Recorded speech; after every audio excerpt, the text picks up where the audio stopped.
Hi then, welcome to another video. So, I thought I'd do a bit of a hobby update really. I put out my I Am a Wargamer video yesterday, and it kind of made me realise I haven't put a video up for a couple of months. I've just been busy growing a beard and stuff like that. You know, it takes a lot of effort to grow a beard, as impressive as this. Yeah, it's like I come home and start, I need a shave. Anyway, so I had my first game of Chain of Command the other day, down at my local club, and I much prefer it, if I'm honest, to bolt action. It's got a bit more going on, and it's not quite as gamey, if that makes sense. I enjoyed it anyway. It's quite good. It'd be really good for like a narrative kind of ongoing campaign kind of thing. You can build up your platoon commander, platoon sergeant, your section commanders and stuff, and get really into it. So I'm going to order the hard copy of the rule book. I was just going to get the PDF, but I struggle to read PDF, so I'm going to get the hard copy. But when I got home anyway, with a bit of my commission money, I'll talk about my commission in a minute, ordered some more bits for World War II, as you do. So I was all enthused, I had to spend some money straight away. So got this passed through the post today. I've already opened it just to save the fat one. So first thing I got some bases, 20mm plastic bases from Perry Miniatures is this box. Yeah, because I've ordered some metal infantry and things, so I thought I'd just use the same bases. It's always handy to have some bases knocking about, isn't it, for other things as well. So the first thing I got then, because I always like to have both sides, got myself an Africa Corps box set. So there's a full platoon in here, there's 38 figures. Yeah, let's have a real quick look. Let's a quick peek at some of these. So you get your little command sprue there. Cool, like a little radio operator and an officer. Nice. Really good actually. I'm a big fan of the Perrys. Alright, and then there's 3 of these sprues. So, I want to check actually just how many MG34s there is on the sprue. I don't see any. Oh, there's one there. And one there. Alright, so there is 2. Oh, brilliant. Cool, so I'll have 6 LMGs then. Or 6 MG34s, which is cool. That's what I need.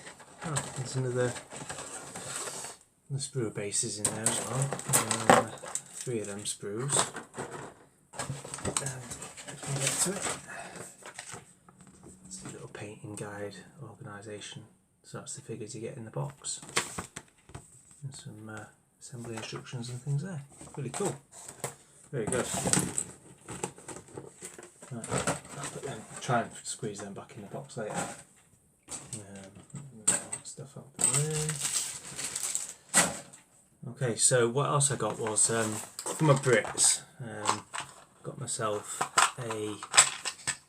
Let's just back the camera down a little bit more. There we go. Hopefully you can see. You don't have to look at my ugly mug anymore. So I've got a box set, a little box here. So this is a 3-inch mortar. So that's one of the crew. And you've got the guy with the binos.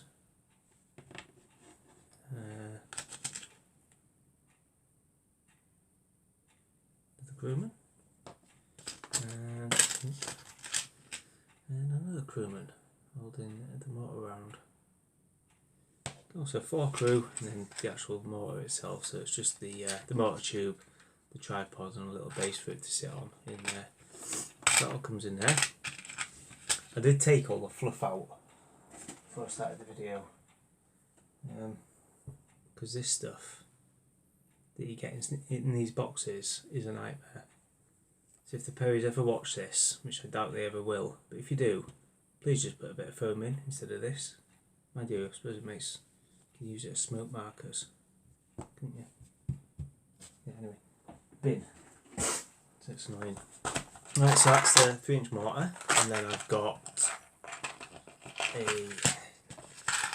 2-pounder I've already got a 6-pounder that I painted up last year. It's a cool crewman. But to do the slightly earlier period, you know, fighting against the Italians and things before the Africa Corps arrived, and then just as the Africa Corps arrived, I thought I'd get myself a 2-pounder. So 1940-41, the desert. There's another crewman there, and the sea crewman, which is cool. I do need another 2, but I'm hoping I'll have enough spare bobs just to make up another 2 guys. It does have a 5-man crew. There's a gun shield. There's a 2-pounder itself. Very nice. Yeah, there's a couple of little bits of flashing on there, but nothing. Literally take 2 seconds to clean that up. And then just loads of bits, wheels, the bits of gubbins in there. There's like the cruciform thing that it sits on. Not sure how this sits on here. I think the gun goes in there, and then the gun shield goes on. Is that right? Something like that. Like a little pea shooter of a gun. I think when it was designed and for its day, it was actually a good anti-tank gun, but then obviously the Germans'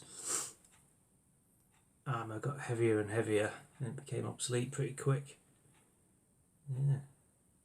There we go. Anyway, there's a 2-pounder. And then lastly, just got the box of metal infantry just to fill out my platoon. And then a couple of the guys that I've got in my platoon at the minute, which are kind of just kneeling down, I can use them as spare crew from a 2-pounder, maybe. In fact, I just will do. There's a guy there with a rifle. I think they're all riflemen. Yeah. Really nice figures. Do like the Perrys. Awesome. Another guy. Yeah. So you get 6 in the pack. Yeah, very good. Very nice.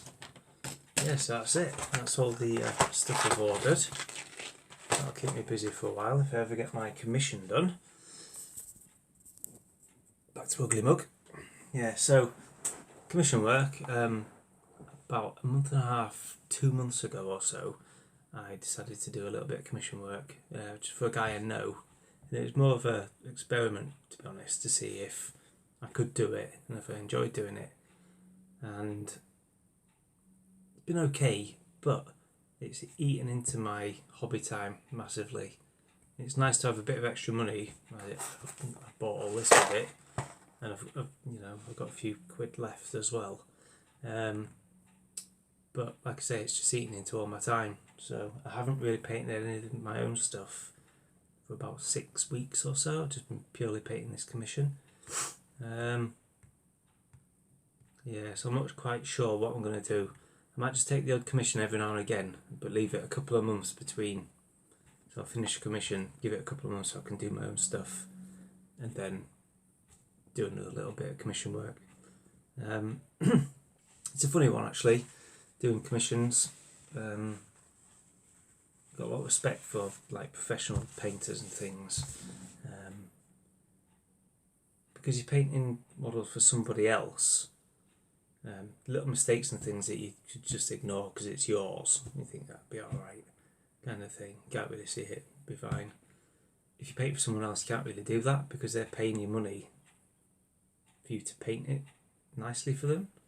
So, yeah, maybe I'm just being overcritical of my own work. I don't know, but yeah, it's been okay. And I'll make a video of the full army once I've finished it. But what I'll do now then, I'm going to cut away and then I'll show you what I managed to get done before I started the commission. This was kind of my lockdown clear out painting that I did. I must remember to look at the camera, to apologise. Yeah, back in 2 minutes, or now. And I'm back. So what I've got is, let's see if I can just brighten this up a little bit. I think that's better. Yeah. Okay, so when lockdown just kind of kicked in around March, April time, I decided to have a bit of a clear out. So I was at a loose end. I was sent home from work. I was just waiting out, see if they needed me to come back in for anything, sort of thing. So I was on the end of a phone, and it was a bit of a loose end, if I'm honest. So all this lot, I've had it for about 2 years. I thought, you know what, let's get it painted. So I got it all out and I just cracked on, got it all done. So I painted the entire Confederate army. We've got 2 brigades. We've got a brigade commander there. It's got 4 regiments of Confederate infantry there. Another brigade here, another 4 regiments with a brigade commander there. Now this unit here, excuse me, is called Hampton's Legion. It's a Zouave unit, and they had, I don't know if you can see that, go on, focus. You're going to focus? They are quite small, but yeah, you can kind of see there. They've got yellow trousers and straw hats. I believe there was only a company of Hampton's Legion Zouaves. I think they actually had little red kepis on, but these are the figures I had, and I wanted to do them so they look different. So a little bit of artistic license. Made a full regiment of them and gave them straw hats, because why not? Anyway, so there's the 8 units, and then at the back there we've got a Confederate cavalry unit. So there's the mounted guys at the back, horse holders, and then the dismounts for 2. We've got the ammunition wagon, got 2 brave colonels there. That's General Jackson. And then we've got the ambulance, and then 3 guns with their limbers. I'll just bring General Jackson hopefully into focus. Ish. Yeah. So there he is there. General Jackson. Yeah. Yeah, they're cool. Quite nice, all Pendragon miniatures. It's really nice to have them all done. So I've got my Union Force that I did a couple of years ago, and now I've got these, so I can now get a couple of games in with them. Hopefully, if I put a game on at home, I've got both sides, which is always good. So that's one of the things I've got done. And what I'll do is, I've got quite a few other things done, but I'll do separate videos on them. So I've redone all my Crusaders and my Muslims. I've worked through all my late war Germans and my Canadians. And what else have I been doing? That's about it really, I think. A bit of commission work here and there as well, which I've already spoke about. But I'll do separate videos on them, and because this has probably gone on far too long already. But there you go, there's the Confederates finally done. Cheers for watching, and I'll speak to you soon. Bye bye. Now then, welcome to another video.